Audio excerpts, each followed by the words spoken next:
Star India one मध्ये आपलं स्वागत आहे। पाहूया आजची प्रमुख माहिती। मुख्यमंत्री देवेंद्र फडणवीसांच्या आश्वासनानंतर डीएसपी चौकातील आंदोलन स्थगित। धीरज परदेशी प्रकरणात मुख्य आरोपींवर कठोर कारवाईच्या मागणीसाठी डीएसपी चौकात सुरू असलेल्या आंदोलनाला मुख्यमंत्री देवेंद्र फडणवीस यांच्या आश्वासनानंतर स्थगिती देण्यात आली। आमदार गोपीचंद पडळकर यांनी मुख्यमंत्री फडणवीस यांच्याशी थेट फोनवरून संवाद साधला। यावेळी या प्रकरणात विशेष सरकारी वकील देऊ आणि आरोपींना कठोरात कठोर शिक्षा होण्यासाठी सरकारकडून पूर्ण ताकद लावली जाईल असे आश्वासन मुख्यमंत्र्यांनी दिल्याचे सांगण्यात आले। या आश्वासनानंतर डीएसपी चौकातील आंदोलन स्थगित करण्यात आले।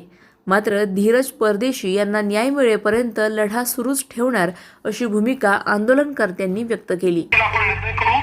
आणि कुठल्याही परिस्थितीमध्ये या ठिकाणी जे काही अशा प्रकारचे ज्या प्रवृत्ती आहेत या प्रवृत्तींना ठेचल्याशिवाय आम्ही देखील कोणी थांबणार नाही। आपल्या सर्वांचा आक्रोश बरोबर आहे, पण आता सरकार देखील आपल्या मनाप्रमाणे त्या ठिकाणी सर्व करायला तयार आहे, कारण ती आमची जबाबदारीच आहे।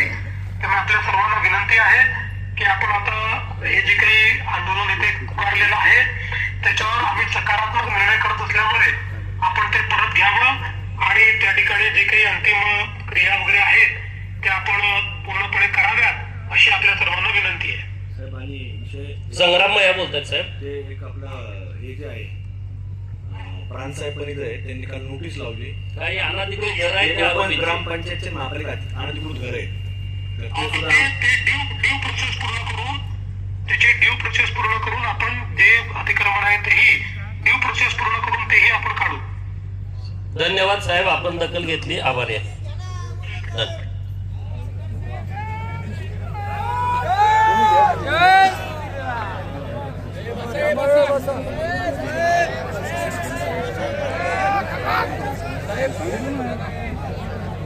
आमच्या YouTube चॅनलला नक्की सबस्क्राइब करा। पाहत रहा स्टार इंडिया। फेसबुक आणि इंस्टाग्राम स्टार इंडिया वनला फॉलो करा। पाहिल्याबद्दल धन्यवाद।